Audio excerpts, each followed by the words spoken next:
Well, here we are, Caitlin, stopping in very briefly in the feed to tell the people about... Did you forget? Well, no, it's a bonus episode. I was just trying to... I don't know. I thought we would go back and forth. To tell people about the... bonus episode. Yeah, so we got a new one coming out. Here's a quick little preview coming up soon. So in this bonus episode, we're going to be talking about my new book, Spirit Week, which is a scary book for kids. And also, on top of that, other scary things in the cartoon realm for kids that we like. True. I was also there, and we talked about that. Yeah, and it's good. The episode? Yeah. Yeah. Yes. In the book. Oh, thanks. You asked some great questions. Thank you. Yeah. I enjoyed it. It was a good book. It was fun to make you talk about a thing I made.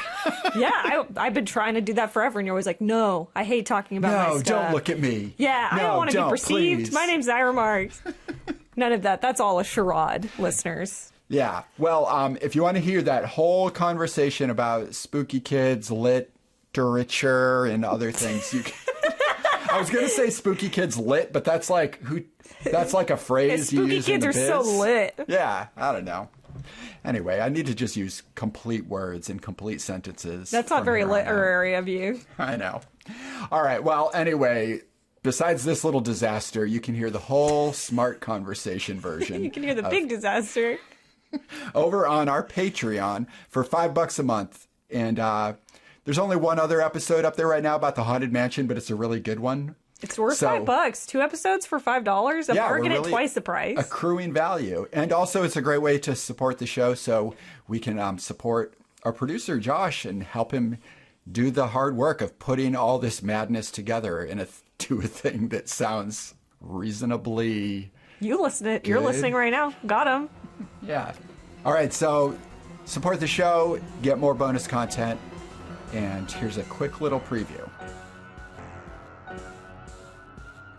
And I noticed you mentioned during your elevator pitch about Shark Summer, the Scooby-Doo kind of theme. This is like ragtag, bunch of kids solving mysteries, doing spooky stuff, like investigating.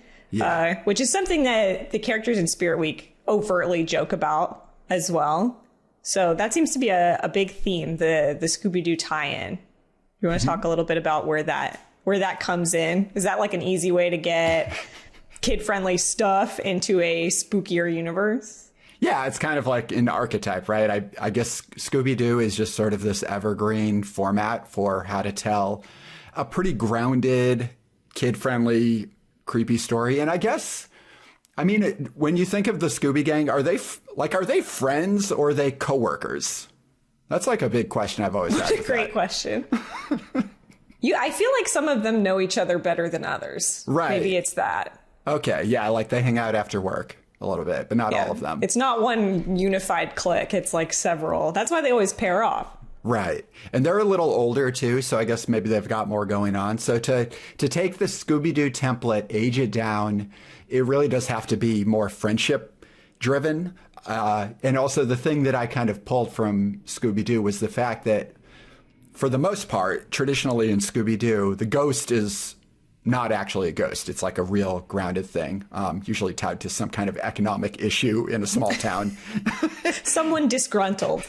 Yeah, it can be like that simple, right? Or somebody with a bit of bad luck that just sort of got a little out of hand. I think that sort of idea was really essential for this series. Shark Summer has that, and Spirit Week does too. This idea that while it's like a creepy story, it's not supernatural in any way.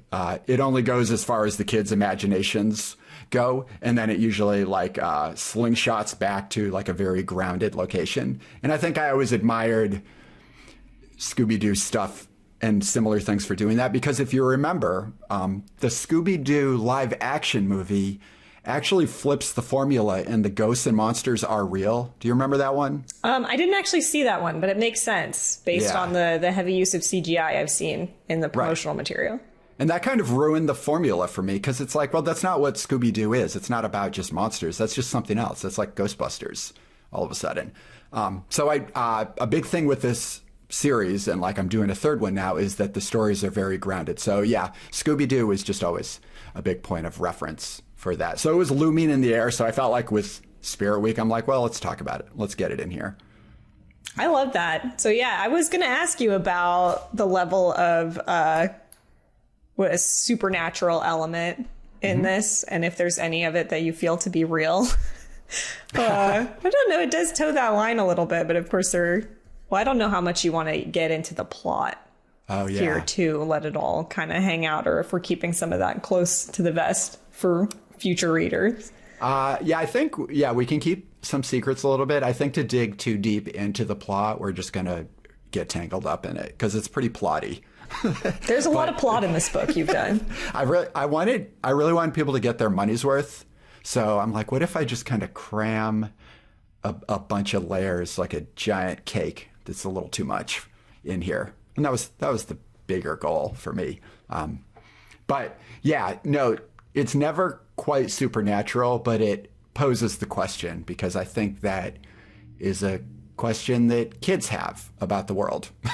It's like, is this all there is? Is this real? Like, what happens? What happens if I don't see the thing that I think I see? Or is this an illusion? Like, who are these people? Do I know their whole story? There's so many questions you have as a kid. Just like the leanings of supernatural aura are just around all corners for a child. It was nice to think that, for sure. It could be. Could still be.